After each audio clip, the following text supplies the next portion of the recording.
দেখছেন কলকাতা টিভি, ভাস্বতী রয়েছে আপনাদের সঙ্গে। শুরু করছি সংবাদ সারাদিন। আর শুরুতে যে খবরে আমরা নজর রাখবো, আরজিকর হাসপাতালে চিকিৎসককে ধর্ষণ খুনের ঘটনায় জামিন পেয়ে গেলেন আরজিকরের প্রাক্তন অধ্যক্ষ সন্দীপ ঘোষ ও টালা থানার প্রাক্তন ওসি অভিজিৎ মণ্ডল। এবং এই মামলায় প্রমাণ লোপাটের অভিযোগ ছিল তাদের বিরুদ্ধে। 2000 টাকার বন্ডের বিনিময়ে জামিন পেয়েছেন সন্দীপ ঘোষ, অভিজিৎ মণ্ডল। এই নিয়ে আমরা বিস্তারিত জানবো। নিউজরুম থেকে রয়েছেন আমাদের প্রতিনিধি অঙ্কুর ভট্টাচার্য।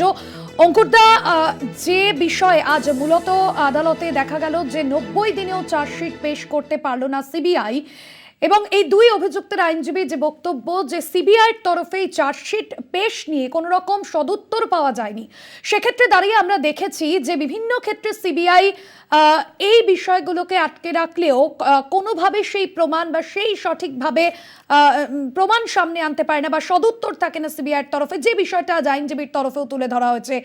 এই বিষয়টা কিভাবে ব্যাখ্যা করবে? একেবারে ভাস্বতী, যেটা মূল জায়গা আমরা বারংবার দেখতে পাচ্ছি, শুধুমাত্র আরজিকর মামলা নয়, এর আগেও আমরা দেখেছি প্রাথমিক নিয়োগ দুর্নীতি মামলা হোক, কয়লা মামলা হোক, গরু পাচার মামলা হোক, প্রত্যেকটি মামলাতেই বৃহত্তর ষড়যন্ত্রতে যুক্ত আছেন এই বলে বেশ কিছু হেভিওয়েট নেতা নেত্রীকে তাদেরকে এই কেন্দ্রীয় তদন্তকারী সংস্থা তারা নিজেদের হেফাজতে নিচ্ছে, তারপরে বিচার বিভাগীয় হেফাজতে থাকছেন তারা, এবং দীর্ঘদিন কেটে যাচ্ছে। তাদের বিরুদ্ধে যে অভিযোগের প্রেক্ষিতে কেন্দ্রীয় তদন্তকারী সংস্থা তাদের হেফাজতে নিচ্ছে, সেই বিষয়টি, সেই অভিযোগ কিন্তু আদালতে তারা প্রমাণ করতে ব্যর্থ হচ্ছে। আমরা দেখেছি গতকালই আজকে পার্থ চট্টোপাধ্যায়, রাজ্যের প্রাক্তন শিক্ষামন্ত্রী, তার ক্ষেত্রে সুপ্রিম কোর্ট কি বলেছে যে 28 মাস পার হয়ে গিয়েছে, তার বিরুদ্ধে যে অভিযোগ, সেই অভিযোগ এখনো পর্যন্ত কেন্দ্রীয় তদন্তকারী সংস্থা প্রমাণ করতে পারেনি। 1 ফেব্রুয়ারি হবে শেষ দিন, তারপরে তাকে আর হেফাজতে রাখা যাবে না, তারপরে তাকে জামিন দিতে হবে। এর আগে আমরা কি দেখেছি, গরু পাচার মামলা, সেখানে অনুব্রত মণ্ডল, তার কন্যা, তার ড্রাইভার, তার সিএ, চার্টার্ড অ্যাকাউন্ট্যান্ট, এরা প্রত্যেকেই ধীরে ধীরে একে একে জামিন পেয়ে গিয়েছেন। তাদের বিরুদ্ধে যে সমস্ত অভিযোগগুলি ছিল, সেই অভিযোগগুলো প্রমাণিত হয়নি আদালতের সামনে, কিন্তু তাদেরকে দীর্ঘদিন ধরে গ্রেপ্তার করে রাখা হয়েছিল। একটা ধারণা তৈরি হয়ে যাচ্ছিল যে এই ব্যক্তি সংশ্লিষ্ট দুর্নীতির সঙ্গে সরাসরি যুক্ত, এবং সেই ধারণা তৈরির ফলে সেই ব্যক্তির যে সামাজিক বা রাজনৈতিক যে ভাবমূর্তি, সেই ভাবমূর্তি ক্ষুণ্ণ হয়। সেই ভাবমূর্তি ক্ষুণ্ণ হওয়ার পরে তার দায়িত্বটা, তার দায়বদ্ধতা কিন্তু কেন্দ্রীয় তদন্তকারী সংস্থা নিচ্ছে না। সেই ব্যক্তি বারংবার আদালতে যাচ্ছে, সে তদন্তে সহযোগিতা করছে, কিন্তু তার বিরুদ্ধে যে সমস্ত সংশ্লিষ্ট অভিযোগগুলি ছিল, সেই একটি অভিযোগও প্রমাণ হচ্ছে না আদালতে, কিন্তু তাকে হেফাজতে রেখে দেওয়া হচ্ছে। তার ব্যক্তিগত জীবনের যেরকমভাবে এর ফলে একটা দারুণ বিপর্যয় নেমে আসছে, ঠিক একই রকমভাবে তার রাজনৈতিক সামাজিক যে ভাবমূর্তি, তাও একেবারে ধুলোয় মিশে যাচ্ছে তার, এবং সেগুলোর কোনো দাম কেউ দিচ্ছে না। এবং এক্ষেত্রেও দেখলাম একজন আরজিকর হাসপাতালের প্রাক্তন অধ্যক্ষ এবং তার সঙ্গে সঙ্গে টালা থানার প্রাক্তন ওসি অভিজিৎ মণ্ডল, এই টালা থানার প্রাক্তন ওসির বিরুদ্ধে অভিযোগ উঠেছিল যে তিনি নাকি তথ্য প্রমাণ লোপাট করেছেন। সেই তথ্য প্রমাণ লোপাট করার প্রমাণ গত 90 দিন আগে গ্রেপ্তার করার পরেও তার বিরুদ্ধে প্রমাণিত হলো না।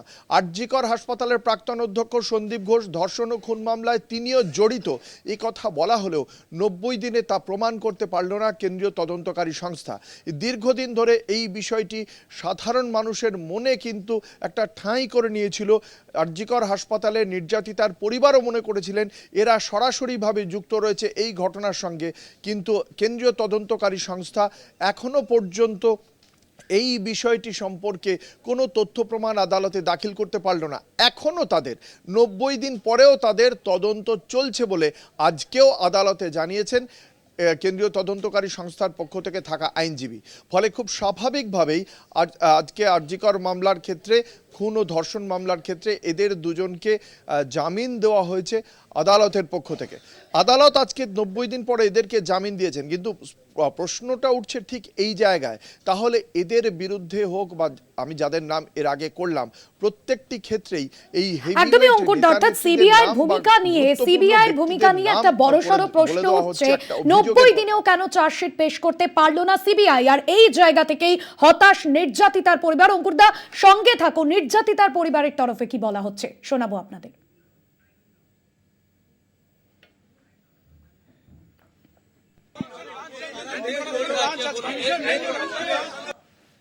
আমরা খুব হতাশার মধ্যে আছি, কোনো বলার মতো কোনো কথা নেই আমাদের কাছে। সিবিআই 90 দিনের মধ্যে চার্জশিট দেয়নি, তাই ওদের জামিন হয়ে গেছে। আর কি বলবো বলুন। সন্দীপ ঘোষের অভিজিৎ টালখানার ওসি জামিন হলো। হ্যাঁ, নিচে নামাতে হতে পারছি না, তোর দত্তর আমি করে নিয়েছি। মাথা কেটে জান তো, মাথা কেটে আমাকে আমরা খুব হতাশ। সিবিআই তাদের 90 দিনের মধ্যে তাদের মানে চার্জশিট আনতে পারলো না, তাই জামিন সব হয়ে করা গেছে। হয়েছে। লোকটা তুলে দিই আপনারা আইনজীবী সরে গেছেন, যিনি ছিলেন সব মনাস তিনি তো সরে গেছেন। হ্যাঁ, আইনজীবী আমাদের সেট হয়ে গেছে। আইনজীবী হঠাৎ করে সন্দীপ ঘোষকে জামিন দিল সিবিআই, সিবিআই চার্জশিট দেয়নি বলে। কি বলবেন কাকিমা এটা আপনি? আমার কি বলার আছে, আমি তো সিবিআই নই, তাহলে আমি গিয়ে করে দিতাম কাজটা। আচ্ছা, সিবিআই কাজটা করেনি, তাই ওদের জামিন হয়ে গেছে। আপনাদের নতুন আইনজীবী এখন কে লড়বে? বলতে পারবো না, এখন বলতে পারবো না। এখন খুব হতাশার মধ্যে আছি, এখন আর কিছু বলতে পারবো না। চূড়ান্ত হতাশ, এটা চূড়ান্ত হতাশ। একটা কথা বলুন, কারণ এই যে কুলতলির ঘটনায় 61 দিনের মাথায় সেই দোষী সাব্যস্ত করলেও তার সাজা হয়ে গেল, এবং ফারাক্কার ঘটনা হলো, এখনো পর্যন্ত চার্জশিট জমা পড়েনি। তার মানে কোথাও কি মনে হচ্ছে যে রাজ্য সরকারের উপরে ডিপেন্ড করলে বাস মানে তাহলে সেটা ভালো হতো? না, রাজ্য সরকারের উপরে ডিপেন্ড করলে ভালো হবে কেন? নির্যাতিতার পরিবারের বক্তব্য আপনাদের শোনালাম। অঙ্কুরদা রয়েছেন আমার সঙ্গে। অঙ্কুরদা, যে ক্ষেত্রে নির্যাতিতার পরিবারও কিন্তু কোথাও গিয়ে তারা যে ভরসা করেছিলেন, কিন্তু সে জায়গায় যে বিষয় আমরা দেখছি যে 90 দিনের মাথাতেও কিন্তু সিবিআইয়ের তরফে চার্জশিট পেশ করা সম্ভব হলো না। সে জায়গায় সিবিআইয়ের ক্ষেত্রে সিবিআইয়ের ভূমিকা নিয়ে প্রশ্ন উঠছে। সেটা তো চূড়ান্ত ব্যর্থতা এই কেন্দ্রীয় তদন্তকারী সংস্থার ক্ষেত্রে।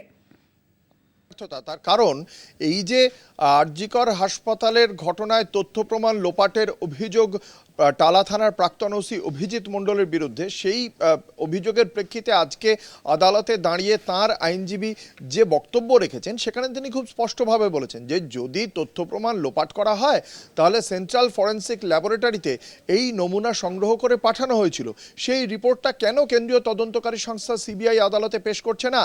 এবং তার এই অভিজিৎ মণ্ডলকে যে সন্দেহ করা হচ্ছে, এই সন্দেহ করতে গেলেও তো একটা নির্দিষ্ট তথ্য প্রমাণের ভিত্তিতে কাউকে সন্দেহ করা, এবং সেই সন্দেহের ভিত্তিতে আমি কাউকে সন্দেহ করলাম, তারপরে তার ভিত্তিতে সমস্ত তথ্য প্রমাণ দিলাম, প্রমাণ করলাম শুধু সন্দেহ নয় এই ব্যক্তি দোষী, তবে তো সেটা আমি আদালতের সামনে পেশ করব এবং তাকে হেফাজতে নেব।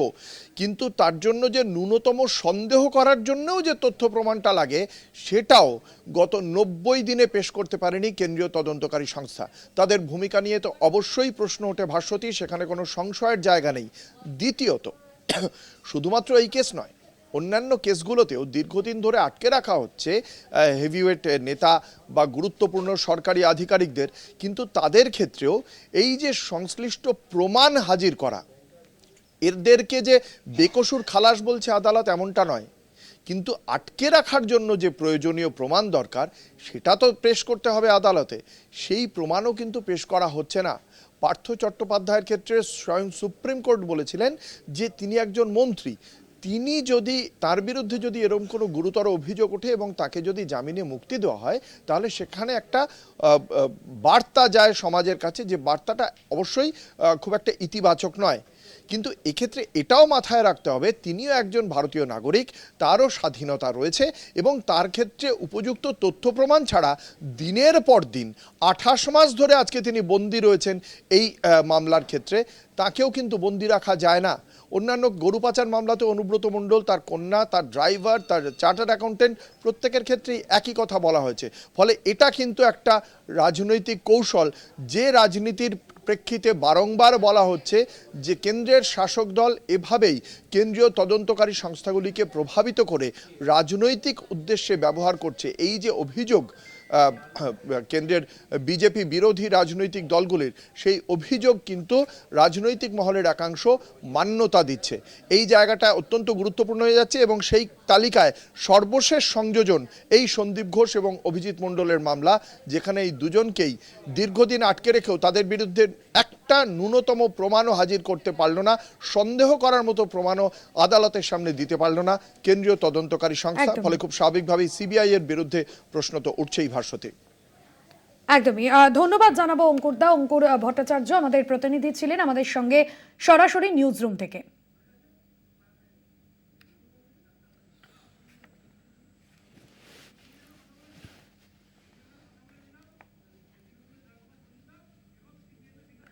অন্যদিকে এই নিয়ে আমরা কথা বলেছিলাম রাজনৈতিক মহলের তরফে কি প্রতিক্রিয়া, তৃণমূল নেতৃত্ব তারা কি বলছেন এবং সিপিএম নেতৃত্ব তারাই বা কি বলছেন, শোনাবো পরপর।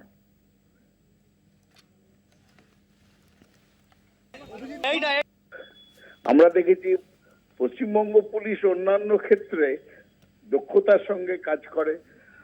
দুটো মার্ডার অ্যান্ড রেপ কেসে 60 দিনের মধ্যে তারা তদন্ত কমপ্লিট করা এবং শাস্তি বিধান করে তাদের দক্ষতা দেখিয়েছে। পাশাপাশি আরজি করের সেই নৃশংস হত্যাকাণ্ডে সিবিআই কিভাবে কাজ করেছে তা নিয়ে মানুষের মনে এখনো অনেক সন্দেহ দানা বেঁধেছে।